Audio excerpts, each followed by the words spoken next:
You're watching this video because you're thinking of moving to West Palm Beach, Florida, right? Well, before you do that, here's what you must know before you move to West Palm Beach.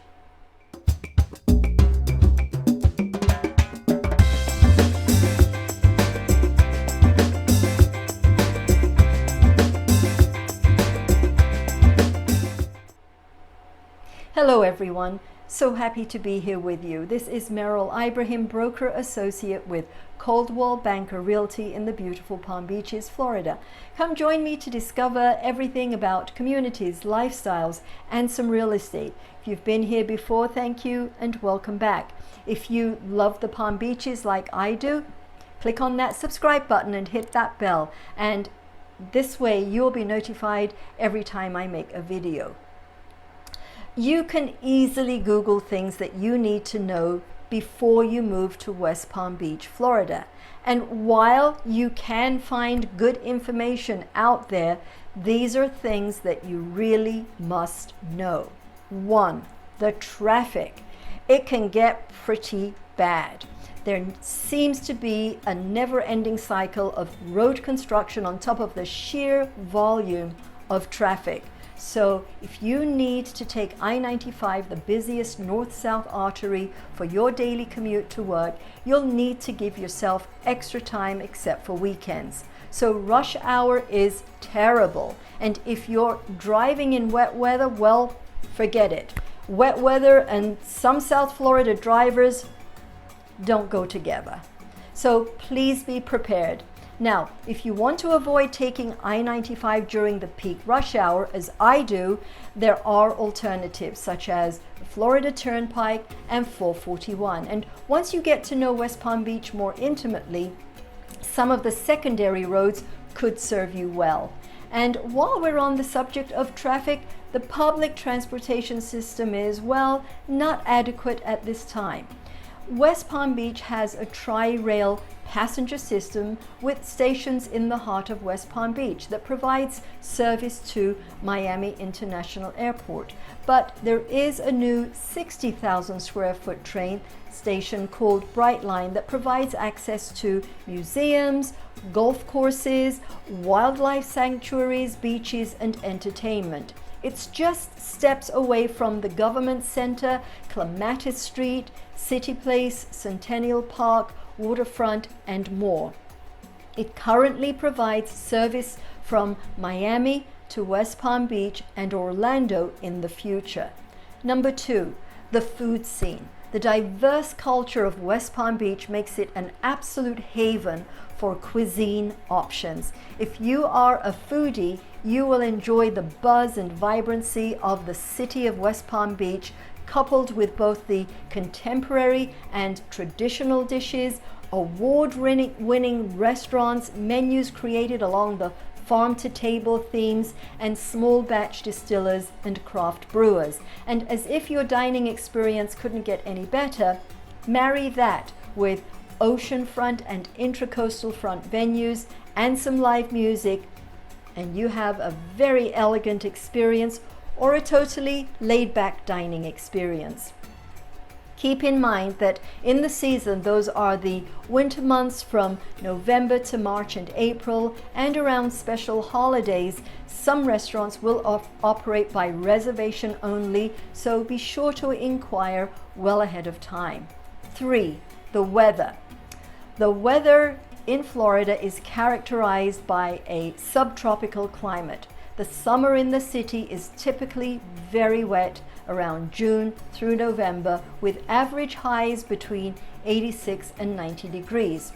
The afternoons are very predictable when it comes to thunder showers, but are usually short-lived. Now, along with the heat, we have to deal with humidity levels in excess of 80 that can make that 90 degrees feel like it's over 100 degrees.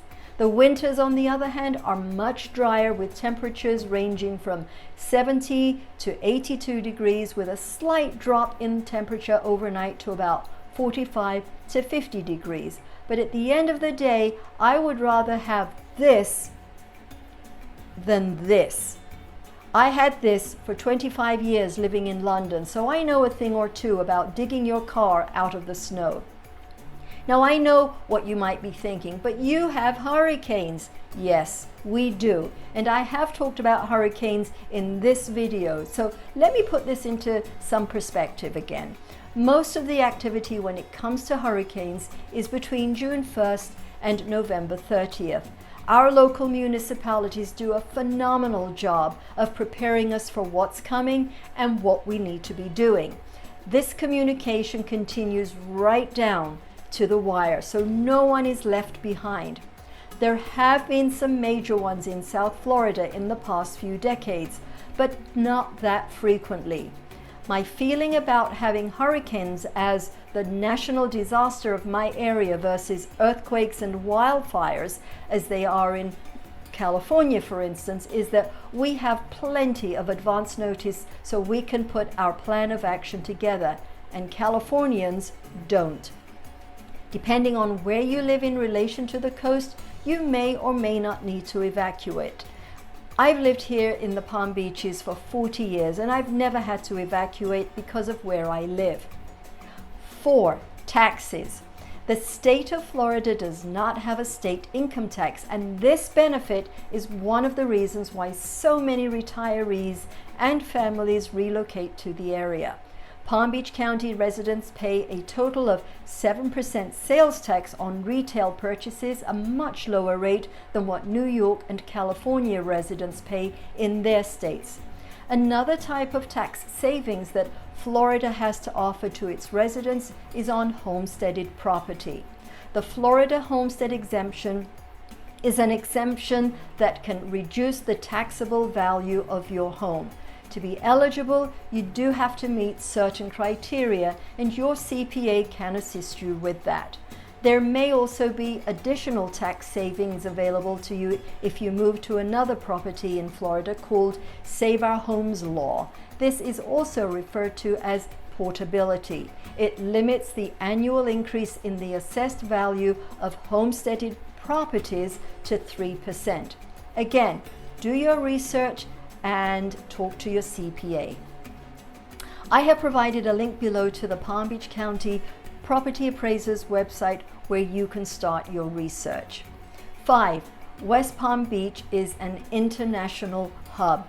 From Miami to West Palm Beach, there are 3 international airports, Miami and Fort Lauderdale to the south, with the closest one being Palm Beach International Airport here in West Palm Beach. So you are no more than an hour's drive from West Palm Beach to Miami. Palm Beach International Airport offers over 200 daily non-stop arrivals and departures to 34 destinations in the US, Canada, and the Caribbean. Of course, there have been some recent interruptions due to the pandemic, but at full operating capacity, this is what Palm Beach International Airport can handle. 6. Home prices. The price of homes in West Palm Beach have been rising, as they have everywhere else in Palm Beach County, due to the supply and demand. In fact, the median price of homes in Palm Beach County right now is $400,000, but West Palm Beach is very diverse when it comes to housing options. You have luxury condominiums on the water, you have downtown condominiums, you have historic neighborhoods with water access, you have older neighborhoods with smaller footprints, and as you go further west to the suburbs, there you will find other options that meet the needs of families. So it would be hard to put a specific price on homes in West Palm Beach without more information on buyers' specific needs and criteria.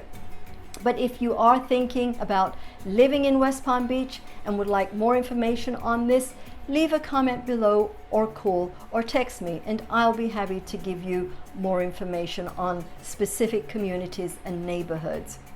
7. The culture. There is a world of culture in West Palm Beach, from water sports to professional sports to equestrian events to art festivals to golfing to boating to the performing arts and family-friendly entertainment. It can be exhausting, but never boring.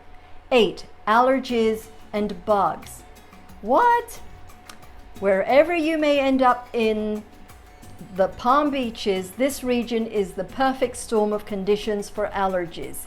You have humidity, warm breezes, and different pollens at different times of the year. So if you do suffer from allergies, you may consider living closer to the coast, but overall, I would take this pretty seriously. And yes, Florida is buggy. If you're on the lookout for mosquitoes, no-see-ums, termites, palmetto bugs, then Florida is for you.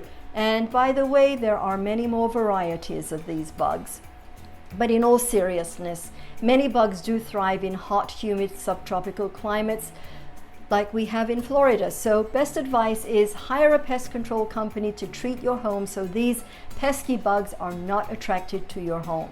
So there you have it, the pros and cons of living in West Palm Beach, Florida. If you liked this video, check out this one and consider subscribing to this channel if you want to find out more about living in the Palm Beaches communities and some real estate. Thanks for watching and see you next time. Bye.